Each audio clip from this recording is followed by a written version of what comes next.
নমস্কার, আপনাদের সবাইকে পাপিয়ার হেসেলে সাদর আমন্ত্রণ।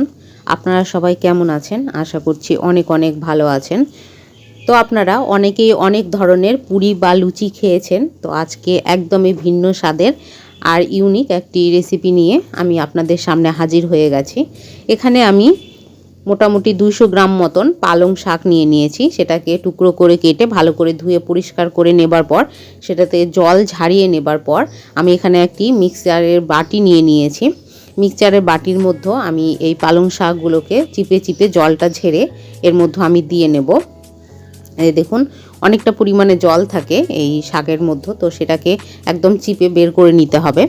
এবার বাটিটাকে ভরে নেবার পর আমি এর মধ্যে অ্যাড করে দেব 2টো কাঁচা লঙ্কা। আপনারা আপনাদের ঝাল অনুসারে লঙ্কার পরিমাণটা কম বেশি করে নিতে পারেন। অবশ্যই কাঁচা লঙ্কা দেবেন, তাহলে সবুজ যে কালারটা থাকবে সেটা বজায় থাকবে।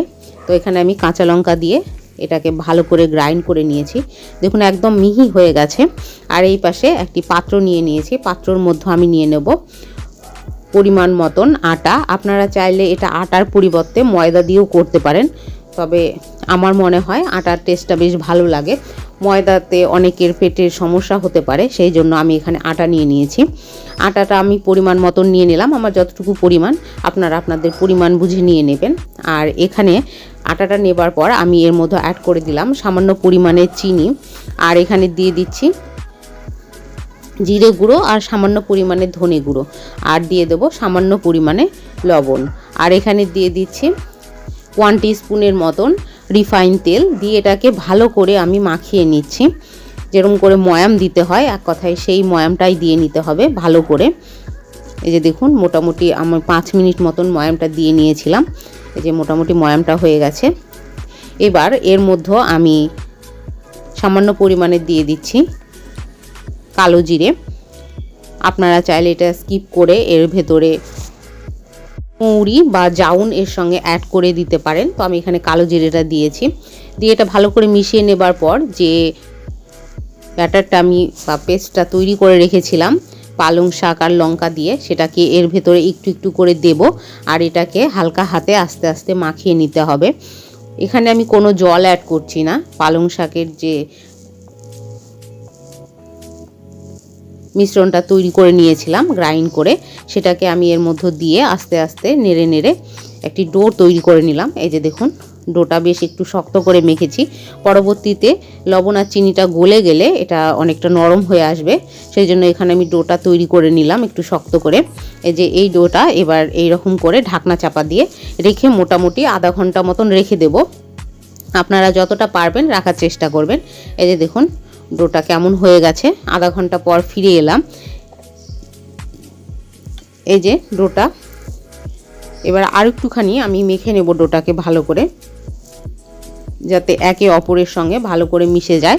আর এখানে একটি আমি চাকতা বেলুন নিয়ে নিয়েছি, তার উপরে দিয়ে মাখতে বেশ ভালো হবে, সেই জন্য আমি সেটার উপরে নিয়ে এটাকে ভালো করে হাতের সাহায্যে এটাকে ডলে নিচ্ছি। এই যে দেখুন, এই রকম পুরি বা লুচির সঙ্গে আপনারা যে কোনো ধরনের সবজির সঙ্গে খেতে পারেন। আবার শুধু পুরিটা খেতেও অপূর্ব লাগে খেতে। অবশ্যই একবার আপনারা বাড়িতে ট্রাই করবেন। এই যে দেখুন, মোটামুটি আমার ডোটাকে মাখা হয়ে গেছে। এবার আমি এটাকে ছোট ছোট লেচির সাহায্য কেটে নেব। আপনারা যেরকম সাইজ করে নেবেন সে আপনাদের খুশি। এই যে দেখুন, আমি এই রকম ছোট ছোট সাইজ করে নিচ্ছি। এই রকম করে আমি সবগুলোকে তৈরি করে নিলাম। এই যে দেখুন, মোটামুটি কয়েকটি হয়েছে আমার। এই যে দেখুন কতটা নরম এসছে। এবারে আমি সামান্য পরিমাণে একটুখানি তেল লাগিয়ে নিচ্ছি ডোটার ভেতরে, আর একটু বেলুন বা চাকতার মধ্যেও এটাকে লাগিয়ে নিচ্ছি। নেবার পর এটাকে আমি ভালো করে বেশ পাতলাও না খুব একটা মোটাও না সেরকম শেপে আমি এটাকে বেলে নিচ্ছি। এই যে দেখুন, আপনারা চাইলে এটা পুর করেও ভেতরে ঢুকিয়ে দিতে পারেন, তবে আমি এই সহজ রেসিপিটি আপনাদের সঙ্গে শেয়ার করলাম।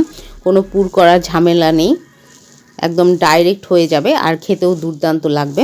এই যে দেখুন রেডি হয়ে গেছে আমার পুরিগুলো। এবার আমি কড়াইয়ের ভেতরে রিফাইন তেল দিয়ে দিয়েছি। রিফাইন তেলটাও মোটামুটি গরম হয়ে এসছে। এই মুহূর্তে আমি পুরিগুলোকে দিয়ে দিচ্ছি, দিয়ে একটু নাড়াচাড়া করে পুরিগুলোকে বেশ লাল লাল করে ভেজে নেব। যখনই আপনারা পুরি বা লুচি ভাজবেন অবশ্যই বেশি করে ভাজবেন, তাহলে সেটার টেস্টটা একদমই আলাদা হবে। একটু লালটে ভাব আসবে, তবে সেটা খেতে টেস্টি হবে। এই যে দেখুন দারুণভাবে ফুলে যাচ্ছে পুরিগুলোকে।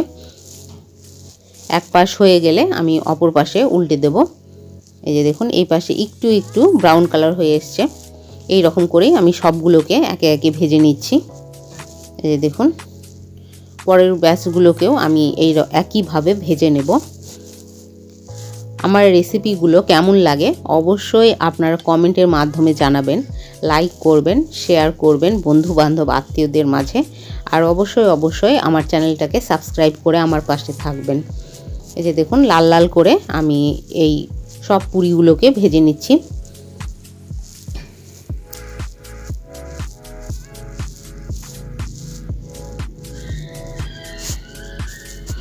মোটামুটি আমার ভাজা হয়ে এসছে, বেশ অনেকটাই ভেজেছি।